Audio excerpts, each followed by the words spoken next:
So welcome everyone. Thank you for attending today's webinar, a part of the Tennessee Film and Entertainment webinar series hosted by the Arts and Business Council of Greater Nashville in partnership with the Tennessee Entertainment Commission. My name is Jonathan Harwell-Dye. I'm the Director of Programs for the Arts and Business Council.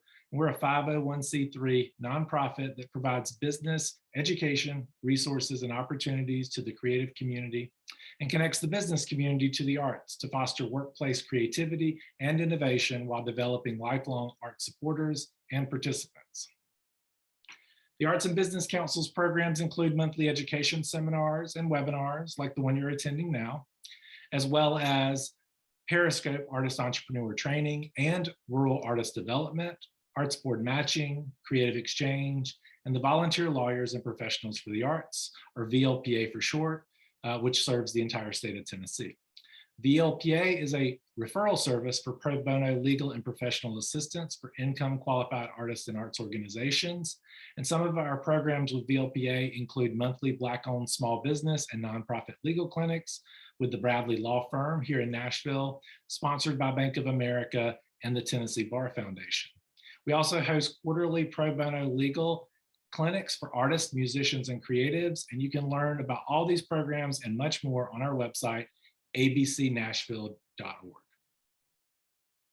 Today's webinar, Film Financing 101, is the fourth in the Tennessee Film and Entertainment webinar series. You'll want to follow the Arts and Business Council and the Tennessee Entertainment Commission on social media or sign up for our email newsletter for updates when future webinars are announced. You can sign up for our newsletter on our website, again, abcnashville.org. Before we get started, I want to let everyone know that you are able to activate auto-generated subtitles by clicking the live transcription button at the bottom right of your screen. Usually that's where it is. You'll see the closed captioning logo or the term live transcript. And now I want to share a short video from the Tennessee Entertainment Commission.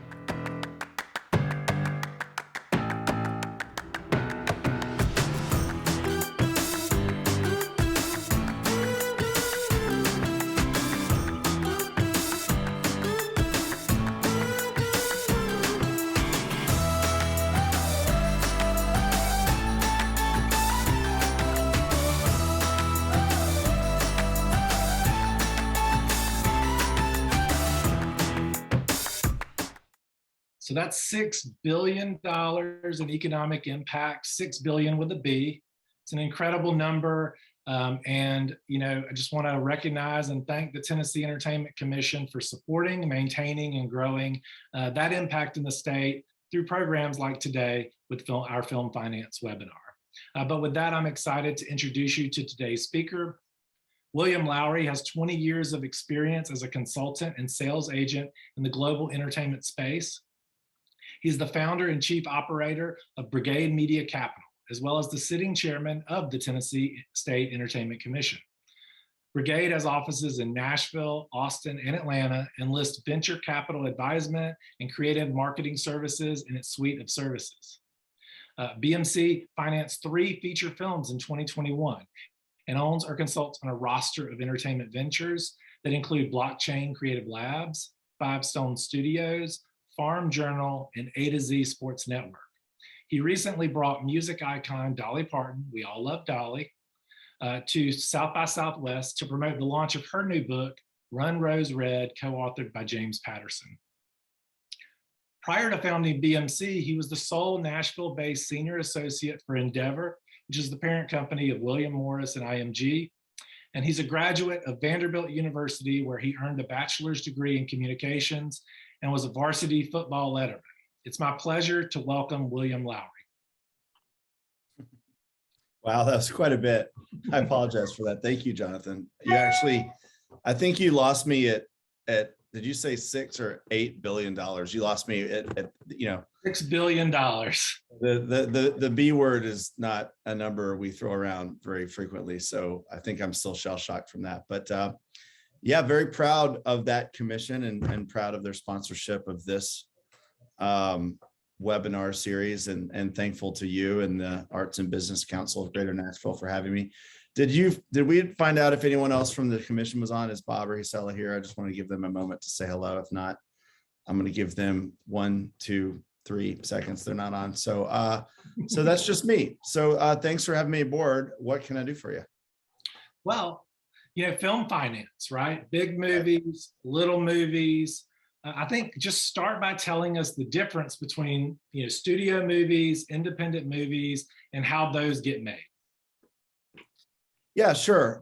So that's a really great question because, sometimes I take for granted the process, but, the term independent film is probably a term that's pretty easily recognized, but I sometimes think it's important, to articulate the difference between the two, especially if someone is interested in independent film, because it can sort of guide you, down the path. So in case anyone wants to know the difference between, well, I should take a step back because you said big versus little. So, budgets are not a required parameter of distinction between studio and industry, independent. A lot of people think that they are. I mean, it's certainly a critical quantifier, but it's not a textbook sort of definition. The real definition between an independent film and a studio film is distribution, right? So distribution being the terminology associated with the ability to deliver a film to its audience via distribution verticals.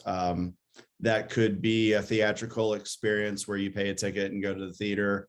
It could be home video. It could be streaming, on-demand services. These things are constantly evolving, and the way that we touch and access content is constantly changing. But the reverse definition of independent would be lack of distribution. So distribution really being the key term there, to sort of understanding the difference between studio and independent. And I think for the purposes of this discussion, we'll probably talk more about independent film because that is film financing 101. And quite frankly, the studios don't need your money independently to fund their projects. But I think it's important just to articulate the studio system very quickly before talking about independent. So studios, that's a term that you've probably heard. I mean, that would represent on the feature side, probably 8 to 10 major distribution verticals that you've heard about: Universal, Walt Disney, Paramount, Fox, et cetera, as well as, many other sort of second tier kind of Lionsgate type places. But if you were a filmmaker, which I'm going to assume a lot of people on this call are because they're dialing in to learn about film financing, and you wanted to explore the studio system, achieving a development deal within a studio system, can usually have one or two paths. One would be creating a development deal within the system, which would probably be based on your own original product or script or thought or IP or whatever. You would probably need to be working with somewhat of an established producer, filmmaker, set of intellectual property, that would warrant the budget and the manpower and the marketing apparatus that a studio provides, right? In addition to probably having a very high concept or marketable idea that would warrant a very large studio release. So, again, most people think independent as independent spirited, pieces of art. That is usually true. However, that's not sort of the textbook definition, but studios clearly like to get behind ideas that are highly marketable, highly digestible, achieve a 4-quadrant audience, so to speak, which sometimes takes a lower budget sort of independent film out of the game. So again, when I say a budget's an indicator, it's not necessarily a parameter. But if you're making an independent film and the budget gets too high, then it's too risky to be made without distribution anyway. So you're back to being independent. But sorry, back to the studio system. So again, for creating a development deal at a studio, you can either deliver your idea by way of a pitch or a spec script. Spec is a terminology used for an unexposed speculative piece of material that's presented to a studio as a buyer in the hopes that they will option or buy your idea. Again, you'll probably need a highly marketable idea as well as a recognized attachment that could come in the form of a producer, a filmmaker, et cetera. And also usually submitted by a talent rep, agent, manager sort of person who adds additional credibility for yourself and also can sort of guide you through the process if things become competitive, right? Yeah. If you are lucky enough to sell a script, you now go into the development process, which sometimes take ages and ages. Just off the top of my head, it's reasonable to assume a studio may have 100 some odd projects in development, but may only make 5 a year. Again, that's not an exact number, but the point being, studios have particular windows where they launch a release. They don't want to cannibalize their own projects. They spread genres out. It's a whole sort of whiteboard strategy of a distribution plan. If you sit within the system for years and years, you can potentially ask for the material back so that you can re-expose it to the market for a second time. If the original studio has lost interest and has allowed you to sort of resell it, that's a process you may have heard of called turnaround that allows you to explore a new buyer. If so, the original studio will allow you to resell it as long as they can recoup their original investment plus interest and whatever development costs they may have sunk into the projects that could have included, rewrites or packaging or that sort of thing. So, I articulate that because the upside of a studio is all the bells and whistles that come along with like major theatrical release and just huge marketing, budgets, distribution, all that sort of stuff. The downside is that you're no longer really in control and the process could take a very, very long time. The second way to get your film in a studio, would be to physically make the product and then take it to market and sell it as an acquisition. So I'm beginning to articulate sort of the evolution of an independent film becoming a studio film. So if you catch my drift, first way to get a movie in the studio system is to sell it as development. Second would be to make it and then sell it as an acquisition or a negative pickup. The sales process for selling an independent film, thus making it a studio film, could happen prior to, during, or after production. Typically, it's after production because clearly you have a product that is available to see and show and market and sell. A lot of times these acquisitions or sales happen at a festival or some kind of a market screening. I think it's fun to articulate sometimes that people, don't realize that film festivals, while they're wonderful and you have red carpet and press and fancy parties and stuff, the bigger festivals are actually markets. The term market applying to having a product that's completely unexposed, never been seen before, but is available for acquisition, right? So you have your premiere, the curtain goes up, you've got multiple buyers in the audience. Everyone is excited because they've seen the trailers, they've seen the marketing materials, but they're seeing the film for the very first time. The lights go down. If the film is good, that's when you read about these kind of frantic midnight deals at Sundance that happen in the wee hours, and you go X studios, competing against Y studio, and they're throwing different money at you. And I can tell you that that's all very real. Some of the things that go into those negotiations are not only the purchase price or the advance, which is called an MG or a minimum guarantee, but it's also, the amount of money that's put into the marketing of the film, whether it's going to have a theatrical release or not. If so, how many screens? Clearly, it costs money to put into what's called P&A, prints and ads, to put money into to put a film into the theater. So, some filmmakers might choose a home video, or straight to video, or streaming path, which clearly doesn't get the theatrical release, but also saves money that they have to recoup in the marketing process. So with that, I'll pause.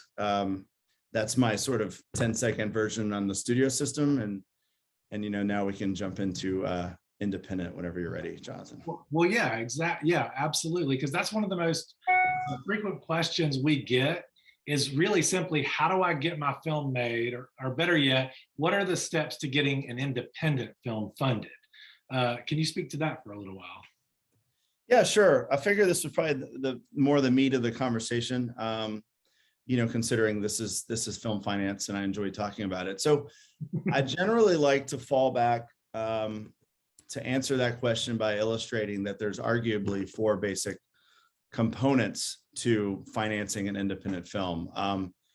Those are, in no particular order, equity, which is cash, cash is king, cash money.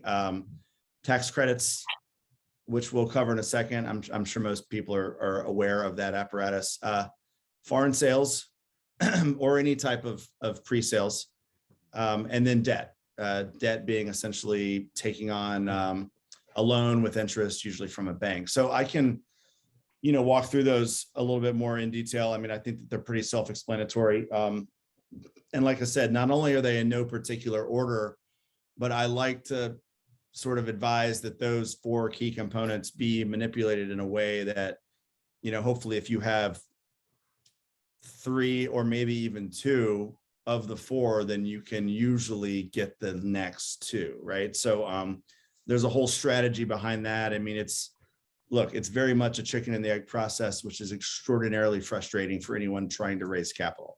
And by the way, look, raising capital for a film is not oftentimes different than raising capital for any kind of a startup company. I mean, I think that's one thing that a lot of people need to understand, is that unless you are raising capital for a slate or a library or some kind of a network or a fund, you should treat each film as if it's its own business plan and its own startup company, right? So yeah, just to articulate equity. I mean, I think that's pretty standard. That is an investment in cash. Look, that cash can come from anywhere. It's personal. It's mom and dad. It's next door neighbor. It's crowdfunding. That is clearly a hot button topic. Raising money via Kickstarter or any sort of online apparatus where you're able to aggregate investors, brands, venture capitalists, family offices. I mean, really, there's no ceiling to what could be a source of equity for you. And that is going to be raised largely on your ability to activate your network, basically convincing people to invest in you, right? And your ability to execute a film, which is, a very sort of difficult argument to make, but this is your burden to bear. So you just kind of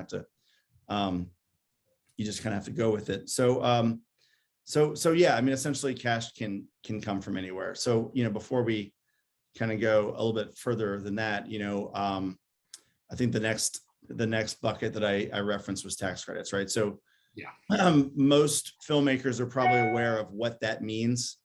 Tax credits is an incentive-based tax refund or credit or grant that can be deployed by usually a state.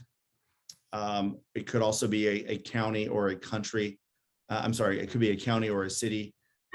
Other countries actually do this. United States doesn't, but places like Australia and Canada will actually, apply a nationwide credit. But for the purposes of this conversation, most people understand how state tax credits work. It's no secret that, our friends to the south in Georgia have a very healthy uncapped tax credit, which is why they've been able to absorb, a lot of big movies like Marvel and whatnot. But, that could roughly get you supplemented anywhere from 15 to 40% of your budget. Okay. So if we're looking at a pie chart, we need 100% of whatever X amount of money to make this film. We're able to get 25% from mom and dad. Now we're able to get 25% back from Uncle Sam / whatever state, we're working with, which leads me to the third bucket. Sorry if I'm skipping through this, but each one of these could be its own seminar in itself, right? I do think that the foreign sales bucket is probably the most interesting to talk about in a seminar like this, because I feel like it's the least known part of the business from a general public standpoint. Mm-hmm. The film festival market sales process that I spoke on earlier, that is typically applied to what we would call a domestic sale, which would be either just the US or North America. Obviously, with a lot of streamers that have come into play these days, like the Netflixes of the world, that sale could imply a global release. But usually at a lot of domestic festivals, your sale might only generate a domestic distribution agreement. That leaves, what we call the rest of the world. And, I think it's a really fun lecture actually to illustrate that you can go and sell your film literally territory by territory. All of the European nations, Latin America, Asia, they all have different genres, different actors, different budgets, different subject, material that they like, right? Each one could buy your film at a different price point. I know it sounds, complicated, and it is, which is why usually when you're taking a completed film to market, like we're going through this hypothetically, you're going to hire a foreign sales agent to do that. It's usually a separate job than your domestic sales agent. So, the foreign sales agent will also premiere your film at foreign sales markets. The three biggest ones that you may have heard of are Cannes, Berlin, and AFM. And that is precisely the place where you go and you sell your film, to foreign markets. So if you think about it, you're getting $5 from Germany, you're getting $10 from Poland, you're getting $7 from Australia. Like all of a sudden, you're chipping away at that 100% pot. There's also two ways to do this, because right now we're sort of talking about finding the money for the film. You can sell the film to foreign territories when it's completed, like I talked about before, or you can take the business plan that you have, which is your source material, your budget, your talent, your director, all of the elements that make it what it is, and you can actually pre-sale the film to foreign markets. And that is very, very common. It is very, very customary. So, if you have a horror movie starring Bradley Cooper, and, Asia is like super hot for horror movies at this time, and they love Bradley Cooper for whatever reason. They may offer you like a ton of money. Keep in mind, this is in advance of production. You haven't even started production, but they're basically giving you what's called an estimate, right? Or they could actually advance you some cash using the minimum guarantee terminology I talked about. Again, money in your pocket, you're chipping away at your exposure and your debt. And you'd be surprised. I mean, there's no science to it, but I do find it really fun. Like Bradley Cooper, for example, I just pulled that name out of thin air, so don't hold me to it.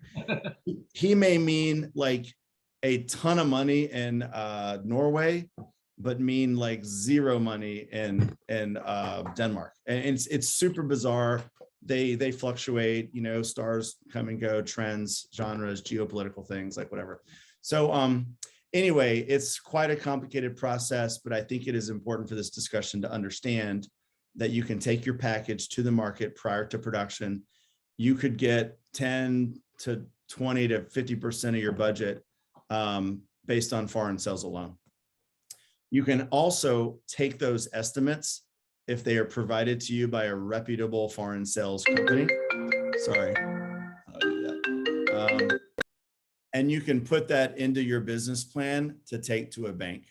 Okay, so that leads me to the fourth bucket, which is debt, which is a bank loan or any type of loan. A lot of people don't realize that, you can get a loan on financing a movie the same way you can get a loan on financing a house or a car or whatever. Now, it may not be your typical, Regions Bank down the road in Nashville, but there are specific banks that have entertainment divisions that do this, that will, they'll look at your business plan. They're not necessarily going to look at the creative, but it's like, okay, you've got a track record of success with actor A, B, and C. You've got estimates from these foreign countries that have given you a minimum guarantee of this. You've got tax credits from Georgia, et cetera, et cetera. All of a sudden, you've got a really solid business plan. And any loan officer sort of looks at that as collateral credit, right? So those are really sort of the four components of financing a film, and I know that's a lot of language, so I'll just pause, I guess, for a moment. Right? Well, yeah. Well, so thinking about that, of when you're going to try to sell your film, you're basically, even getting the foreign sales or whatever, you're pre-selling, you're selling your film so that you can raise the money to fund it. How does the creator of the film, how do they make like the creative decisions to attract that funding, whether that's in the writing, whether that's in the strategy, whether that's in the materials for the investors? How do people set themselves up to be able to access that as best they can? Mm-hmm. Yeah, so it's the most difficult part of the process because, this is where art meets commerce, right? And I think that this is the arts. I mean, we're talking to the Arts and Business Council, so you clearly sit at the intersection of the two. And I feel like, whether you're a songwriter in Nashville or a screenwriter in LA or an actress or a musician or a sculptor or painter or whatever, it is very, very difficult to put a valuation on the creative product. So, I want to make it very clear that in no way would I ever sort of advise anyone to compromise their vision, for what makes them happy by being an artist. But at the same time, if we're talking about commerce, right, and we're talking about raising money, then I think it's important to, like I said before, think of your product as not a piece of art, but a piece of business. And if you are attracting investors, I mean, sure, you're going to get a certain amount of interest, maybe based on your friends and family or the fact that people just believe in you. But I mean, let's face it, again, whether you're raising money for a coffee company or a film, if I'm an investor, I'm always going to look at the deck, right? So I think it's very important to be educated and present the materials needed. So, basically working backwards here, it's a long-winded answer to your question, but like using some of the things that we've already discussed, right? I think it's important to understand the difference between studio and independent. You understand the components that go into a film to get it made, because those are also the components that are going to provide a return. Okay. Again, I'm pausing here because making and financing films is not always about a financial return. Okay. You could make a documentary to spread knowledge about a particular subject that's polarizing. You could make a film that spreads a particular religion or faith. You could make a film because your son or next door neighbor or grandpa wants to be an actor and you want to support that. You could be an actor, so there's all different sort of reasons to make a film that don't have anything to do with the return. But as a businessman, and if you are approaching business people, they're not going to give a crap about any of the other stuff. They're probably going to want to see a return. So I say that with all due respect to the artist. But I think one of the greatest things that we can sort of take away today is that approaching things, as if we're putting together a business plan. So, what does a business plan look like? I think, if one of the most important things to do to sort of convince someone to give you money is to be educated. One of the two biggest things that I always lean on when I'm sort of advising anyone in this space is to, be aware of what's going on. I know it sounds very obvious, but be aware of what's the trends in the media. And I mean, geopolitical trends, genre trends, hot button topics that are politically charged, or, genres that happen to be doing well in the market. And then, clearly being aware of who you're talking to. Okay.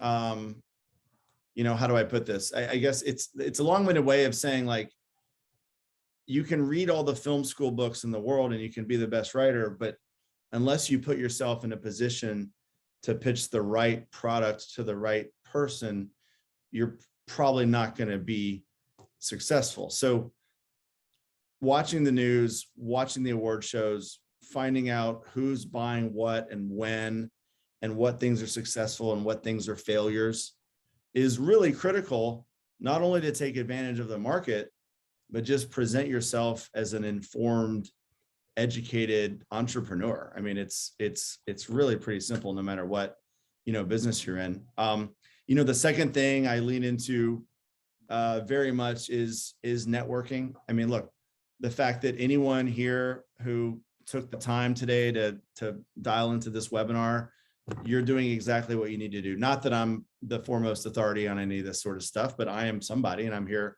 I'm taking my time. And I think taking advantage of any resources that are available to you possible, webinars, going to the Nashville Film Festival, going to the Atlanta Film Festival, going to CMA Fest, like, it doesn't really matter, but like, I know the term networking is very scary, especially to artists who, don't want to come out of their own shell potentially and hate the idea of being a salesman. But as an agent myself, I mean, let me tell you, make no mistake, like, you're always your own best agent. You're always your own best agent, manager, publicist, whatever. I can tell you that a lot of times in seminars like this, I'll get a question that says, like, how do I get an agent?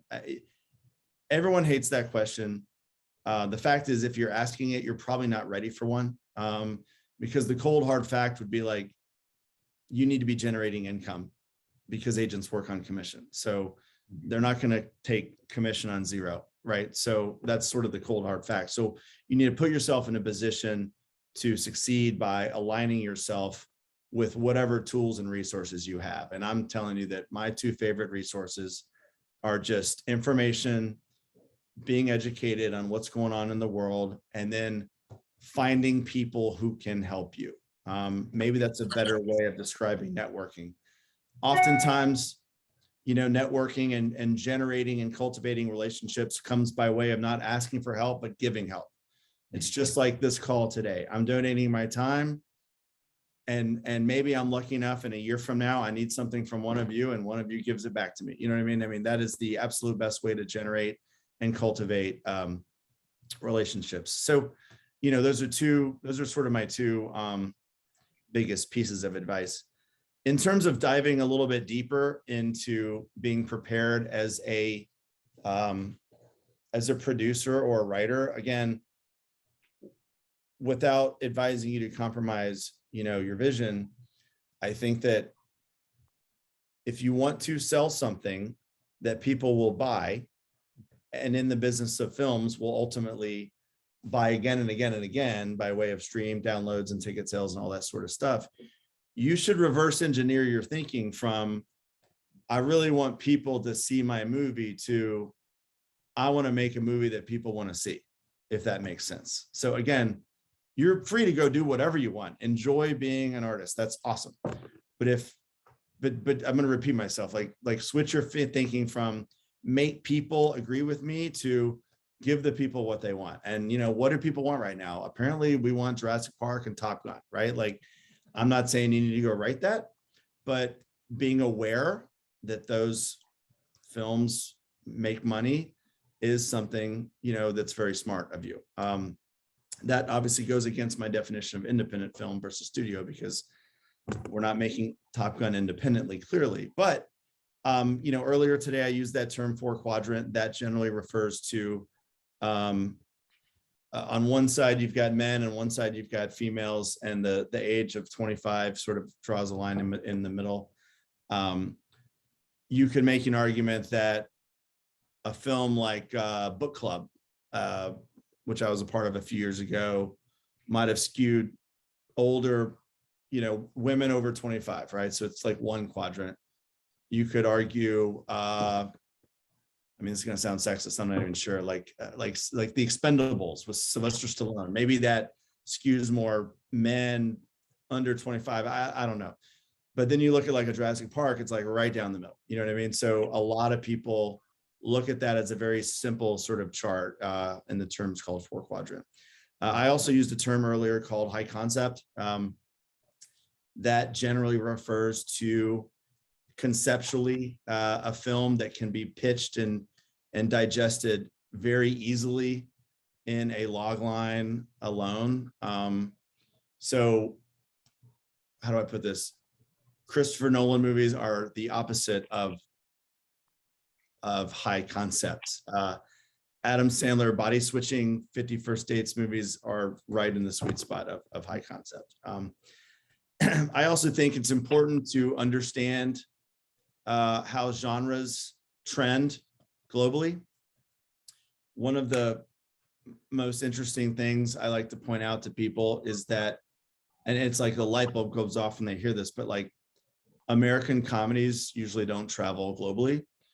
And that's because there's a language barrier. And, you know, if Seth Rogen says a joke in English and references some like an inside joke that we have, like that's not going to play in Asia or Germany. So what's the point, right? So independent films, independent comedies usually don't work. Again, I'm sure you're going to give me 1,000 examples of the ones that do, but like independent comedies are very hard strictly because of the language barrier. The ones that usually work the best are horror movies or just straightforward action thrillers. Why? No language barrier, right? A ghost is a ghost is a ghost in any language. A guy with an axe or a hatchet. It doesn't matter if you're in Australia or Canada, like that's freaking scary, right? So little things like that, I think are kind of fun to think about. Again, I'm not suggesting you go down this path. I'm just sort of giving you my perspective, you know, on the industry. In terms of your sort of original question about, you know, what do you need? You know, look, if you were to sell a pitch to a studio in the hopes of getting someone to pay you to write it, then you're going to need to have a resume of success as a paid screenwriter, right? That's probably not going to happen in independent films. So you're going to need a screenplay, right? So it goes without saying that you're going to need to either write or procure a screenplay that you know, believe you are willing to go to the mat for, to sell, raise money, execute the business plan deck that I talked about. What materials do you usually need? There is no finite rule to this game, but I can tell you the more the better, right? Pitch decks that include visual images can only help. These images could do anything, especially if you're a director, okay? So I don't want to confuse the topic. We're talking about making films, but a lot of producers also want to direct their own film. And let's face it, as a director, you are in control, okay? So you're going to convince someone that you not only wrote this thing, but you're going to be able to execute this thing visually. You're going to get performances out of the cast. You're going to compose some badass music. You're going to be able to aggregate your marketing efforts. You're going to be able to do all these sort of things. So a lot of spec screenplays, if they're going out for financing, will be accompanied by some kind of a sales deck, okay? And that deck, again, I said, you know, visual images that could conjure up comparable films.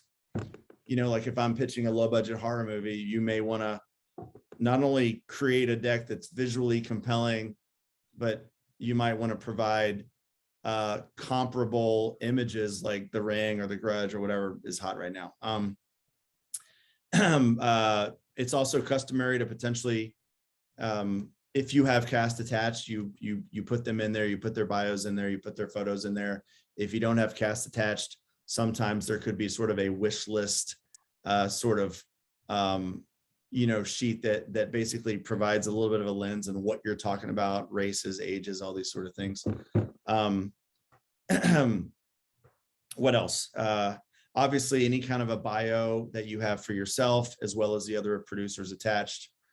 If you are really ahead of the game and you have created a budget for yourself and you can provide some sort of proof of use of funds of where the money goes into the budget, even if you haven't necessarily broken it down into a line item, you know, sort of budget, if you're raising money and you don't know where the money that you're asking for is going to go, I don't see you raising that money, right? So being prepared to explain to someone where their money is going to go, and then ultimately how they're going to get a return. So I said it before, the term comp is very critical, I think, in this process. Comp would stand for like a comparable film, comparable successful film. You know, again, if you're trying to make a horror movie for $1 million, then you might want to provide a chart of the last 4 horror movies that cost $1 million and grossed 40, right? Just to show that this is what you're aiming to kind of hit. I would absolutely spend a lot of time thinking about that. And then what else? I mean, look, anything creative that you might want to put to accompany the script. Sometimes if you are a first-time director, you might shoot some kind of a proof of concept short film. I'm trying to think, you guys have probably read about a lot of successful films that, started as shorts and then became features. That Saw was one of those. That was like 1,000 years ago, but Whiplash was a good example of that. It was a short at Sundance, and then, about 3 years later, it became a feature. So, that provides you a tool. You shot a 4 to 8 minute short, and you can go to an investor and say, like, look, I made this for no money. It's 4 minutes. Imagine what I can do with 90 minutes and all of your money, right? Very good sales tool. Proof of concept, showcases your ability to get behind the camera, all those sort of things. Yeah, I don't know. I think I'll maybe pause for a minute. That's quite a bit. I mean, I can go into further detail about what you need, but I think I'm probably making my point about the more the better, being educated, being prepared, thinking of yourself as a salesperson, as an agent. Again, I cannot say this more strongly. Like, if you're raising money, and I'm not saying you can't raise money, go in on heart alone, because of course you can. I mean, you do a Kickstarter, all of your consumers or customers or Instagram followers or whatever, they may not give a crap about the ROI on this.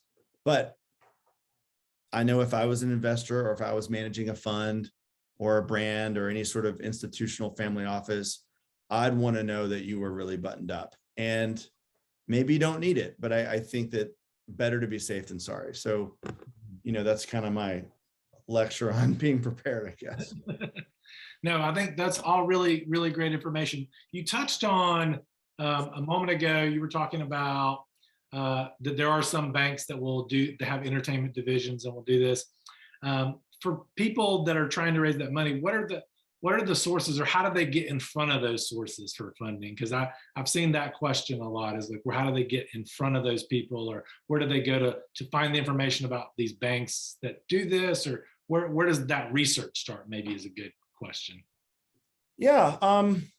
As terms of research goes, I would think that a lot of this is available on the web. I mean, off the top of my head, City National, Citibank, Deutsche Bank, like there's a lot of banks that have built-in infrastructures that do this, right? It's not the same department that gives you a home loan. It's a different department. A lot of these banks are going to be in LA and New York, or maybe they're international because they do this for a living. Typically, if you're approaching a bank, you're probably going to have that relationship already via your producer, your production company, your agent, whatever. I don't think banks get a lot of cold calls in the same way that maybe producers or talent agents do. So I don't know about accessibility. I could be totally wrong, but I would have to think that if someone took the time to Google the top 8 entertainment banks, there is probably some sort of apparatus or, email bucket that you can drop your unsolicited request into. But keep in mind, like, I mentioned the 4 components don't have to go in any particular order, but I will combat that statement by saying banks are not going to be first, because you got to take something to the bank. You've got to have some type of collateral. You've got to have some type of plan. So,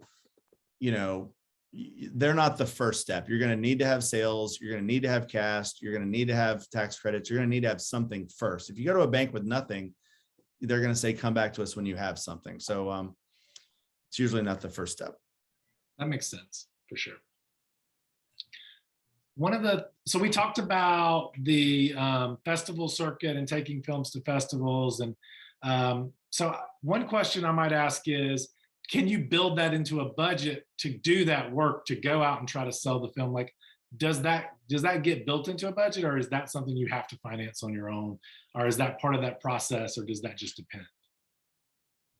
I don't understand the question. Build what into the budget? Well, the like travel and expenses to get in front of people for like a film festival, to go to Cannes, to go to Sundance, to sort of market, is that built into it? Like, is the marketing built into the budget? Is that part of that, or is that separate and not necessarily part of that sort of trying to get that film, like get your film in front of people or get it so you can sell it? Okay, yeah, I think that so if you're going to go to a festival, I think you're implying the film's already done, so you're going to take it and try and sell it. I mean, you could also go to a festival to network and try and raise money for your future films, right? But assuming you mean take your film to a festival, that's usually not baked into the budget of a film because it's secondary protocol. I mean, you know, you have a budget for a film, and that's everything from the talent to the catering, you know. It usually doesn't include festival exposure just because you don't quite know what you have. Also, you don't know what you're going to get into. I mean, let's face it, you're going to hope that you get in, you make an amazing film and you get into Sundance, but most people don't. And so why put something in a budget knowing that you don't have that available outlet yet? So I guess a better way to answer it is okay, everyone on this call has donated $10 and we've made a movie for $1 million. Great. We got into Sundance. Great. We go on our own dime. You know what I mean? Like we champion ourselves. We pat each other on the back. This is independent filmmaking, right? Like we're not working for Walt Disney. We're working for the Collective Arts and Business Council. And if we sell it, we celebrate, you know, after the fact. Okay, that makes a lot of sense. And then tax credits, coming back to that, because obviously we know about our neighbors to the south, Georgia, and their tax credits, and even North Carolina and Louisiana. What does that look like in Tennessee, and what can people sort of, what advantage is there to filming in Tennessee, or what does that look like? Sure. Well, there's two questions there. One is advantages in filming to Tennessee and from a tax credit perspective. The other would be advantages from a resource or aesthetic or whatever. You know, I guess I'll hit them one by one. I mean, I think that, look, I live here. I guess the majority of people do as well. I moved here from LA.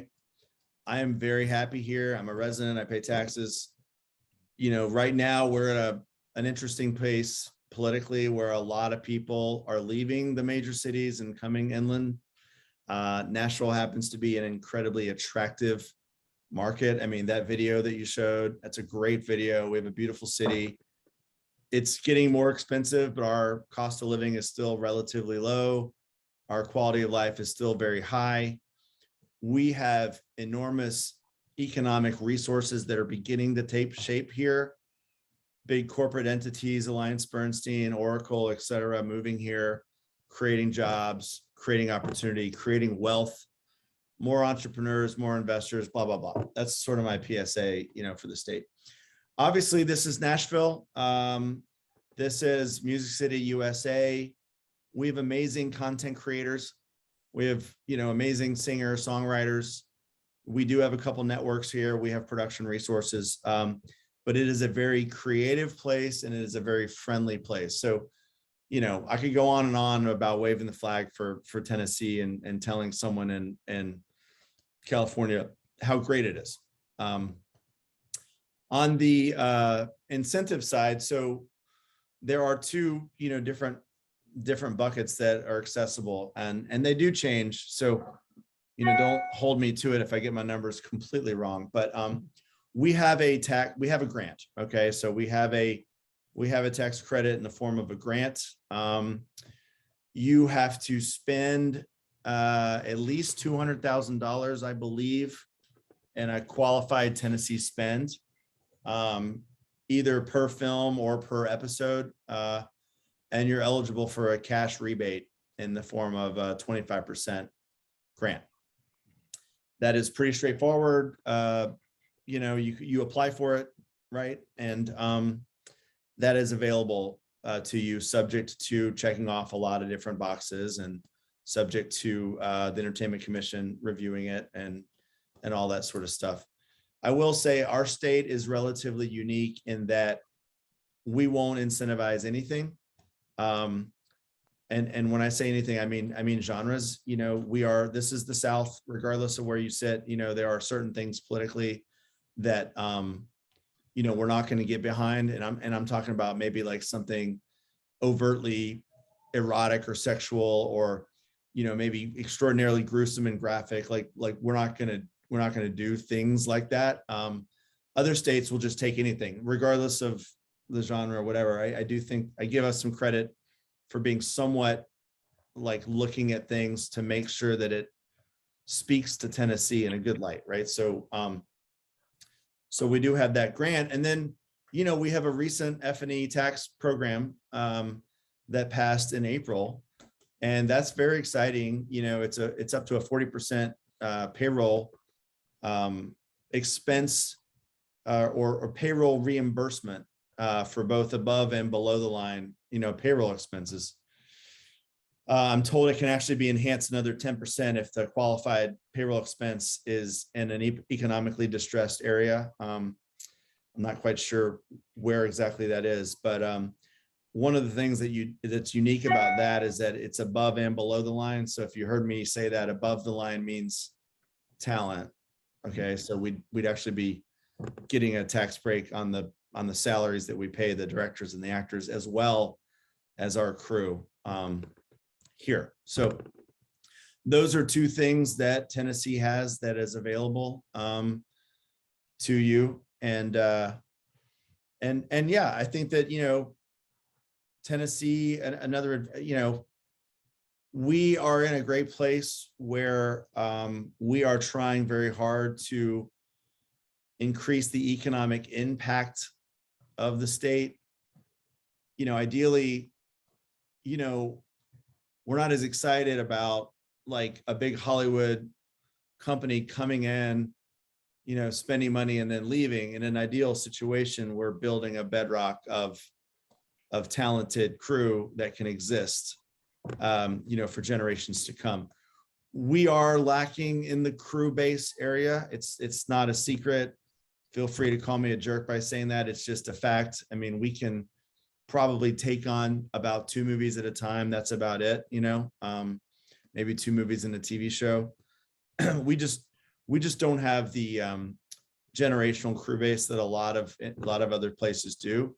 But that doesn't mean it's not in process of being built and supplemented, you know, right now. Again, we're all about creating an economic impact. We're all about workforce development. We're all about keeping people in the state. You know, you said it before, I went to Vanderbilt for undergrad, and I immediately went to LA because there was no business for me. Well, guess what? I'm back, you know, and a lot of people are coming back. So, you know, now the next generation of Vanderbilt or Belmont kids or whatever, maybe they'll stay. Maybe they'll stay, they'll become crew, you know, they'll work. So, you know, those things I think are very positive and, you know, great things that we can offer. Absolutely. So do you know the name of that 40%, the payroll credit, or would that be on the Tennessee Entertainment Commission website, I imagine? Yeah. It's just called the F&E tax credit. And that stands for franchise and excise tax. So yeah, that's if you give me a second, I might be able to pull it up. Okay. Because I was just looking at it in advance of this call. So if I'm on the chat, which I guess I am, here we go. Okay. I just sent this. That's a government press release from April that gives you the bullet points of the, I hope that's the right one. Let me just double check. Yeah, that's right. That's right. Yeah, that's right. Because that was launched in like April this year. That's right. Yeah. And I've followed in the chat and seen the questions. I think we've covered a lot of the questions in there. One person did ask the difference between a film investor and a film producer. Could you speak to that for a moment? Sure, happy to. I mean, they could coexist as one person, or they could be completely separate. I mean, I think that I'm assuming for the purposes of this call, most people here are trying to be a producer or are a producer or would like to learn how to produce. And a producer generally is going to quarterback all of the things I talked about before. Well, let me take a step back. Look, there are a dozen different definitions of the term producer. When you guys go to the theater and you see like 20 producers listed, executive, associate, co-EP, like line, whatever. So there's a lot of different definitions to it, right? I myself produced 3 movies. I had one come out this week. I went to set one day, right? I did the financing of it. I'm not a physical producer. So I think that's one thing to articulate is there is physical production, and that is people that are physically making things on set, line producer, set designer, first AD, all of the different things that go into making a film. And then there are other people like myself who are worthless on set, but we might be creative producers, we might be financial producers, we might be a producer just by way of making an introduction. So yeah, 2 different buckets of producers, physical and non-physical. Within the non-physical, you could buy yourself a producer credit because you've invested. You could buy yourself a producer credit because you lent all the creative.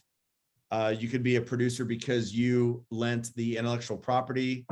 Yeah, so I'd say those would be the 3 buckets: financial, asset, and creative. Those would be inside of the creative bucket of being a producer. To answer your question about the difference between a producer and an investor is someone who's giving money away, right? As an investor, that they may have bought their way a producer credit onto the film, but by no means are they a producer. Now, they could be a producer by definition of just, I'm an EP because I gave you $1 million, but that's usually not, like, you're usually going to them asking for money.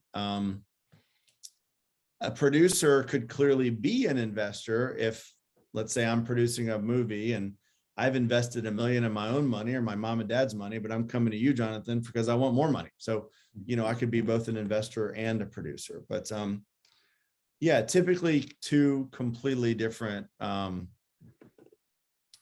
occupations. Yeah. Okay.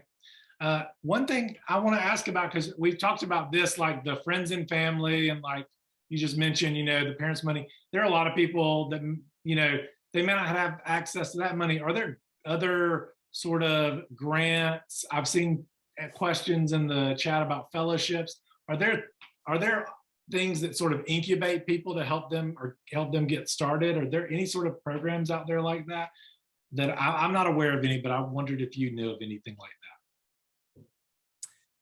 Programs that would incubate your film. Well, basically help people who maybe didn't have access to sort of get that initial investment from friends and family, but if their network wasn't strong, they might be, for example, part of a cohort that, some sort of, and I imagine it's in the nonprofit arena or in the maybe even the colleges or universities might do something like that. But I was just curious if that was something you'd heard about. We may be talking about 2 different things. So there are some grant programs out there. I can't list any of them, but I mean, anything from colleges, religious organizations, nonprofits. Again, I can't list any, but sure, it's like applying for scholarships out of high school to get some money for college. I mean, there are certain grant programs. My feeling is that most of them are going to have some sort of agenda.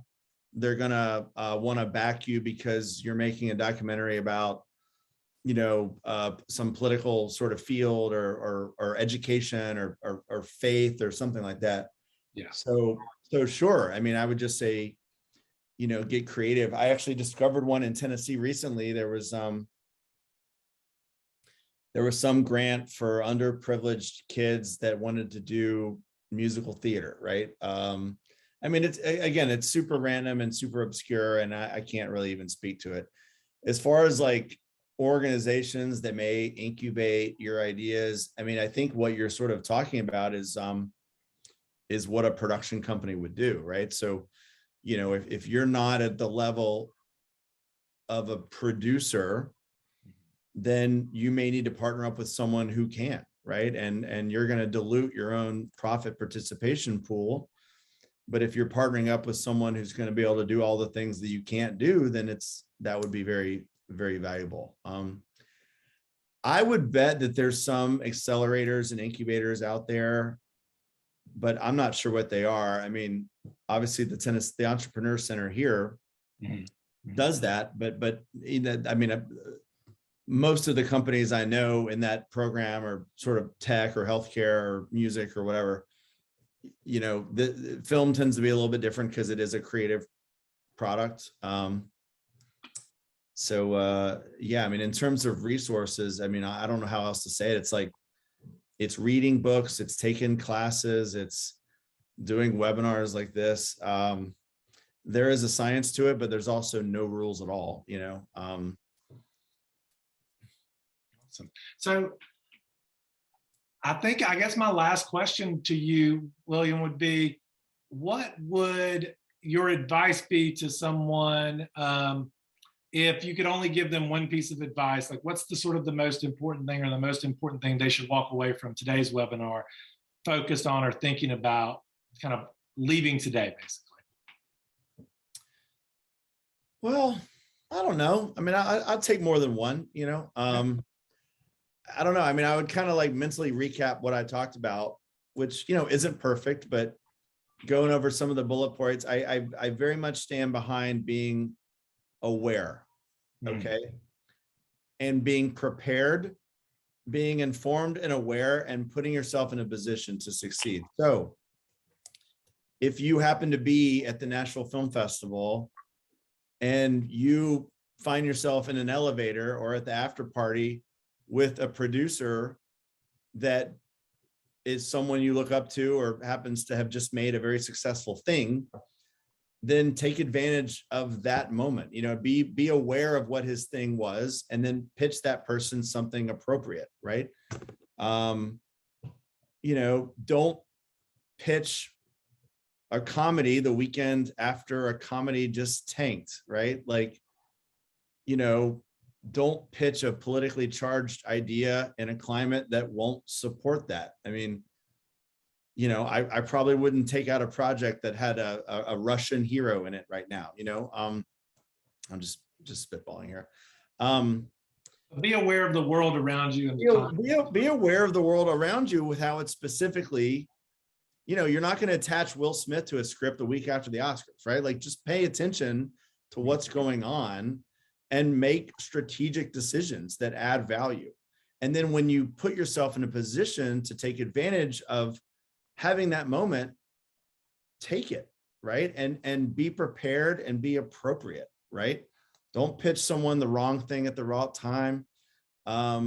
You know, I mean, I'm repeating myself at this point, but I really lean into this kind of be aware, be informed, follow trends, follow success. And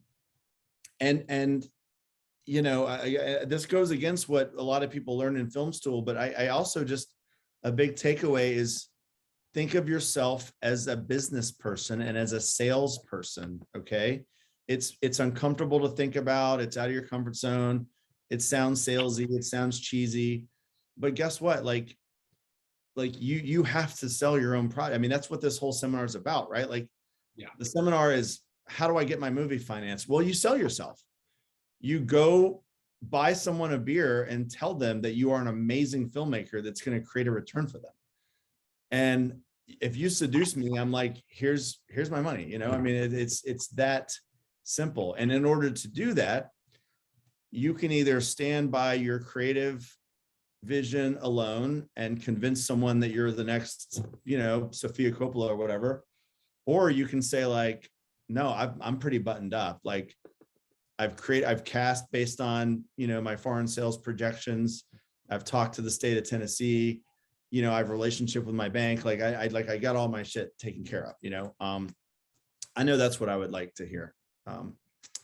So, I mean, I know I already covered it, so that's not like a 1-2. I'm kind of repeating what we talked about, but I stand by those things.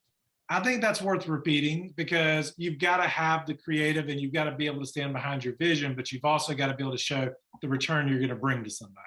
And you can't really, the package is having both of those things and not being only creative and having no vision at all. You have to have both, it sounds like. Yeah. Or you could prove me wrong and mom and dad give you $10 million to make a movie that stars me. That's terrible. That's a complete failure, because that's, you know, that happens too. Mm-hmm. Awesome.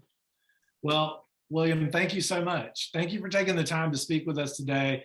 We really appreciate that. I know I learned a lot of new information. I imagine I saw in the chat that people were definitely, and also networking. So they were taking your advice as we were talking. I saw people sharing information about their projects and what they were working on, sharing some grant ideas even. So great job, everybody, for networking while we were doing this, because that's what you should be doing, as William has shared. So and I would actually lean more into that word share, because let me give you this advice. A lot of people are super protective of their own ideas. And so let me tell you something, this business is so freaking hard.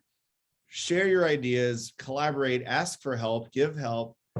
Like, it's so frustrating when someone will call me and be like, hey, I want to tell you about my well, what do they say?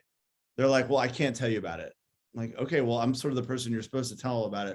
Like, yeah, you want to be protected. You want to register your projects with the guild and get all that sort of stuff buttoned up.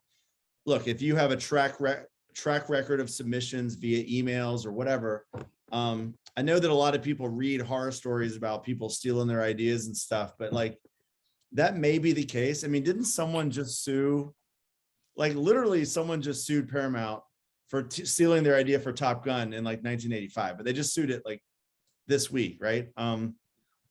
Those things can happen, but I think that my point is, don't be so protective that you're going to turn people off by like being too protective. It takes a village. I know that's like a cheesy metaphor, but like it's really hard.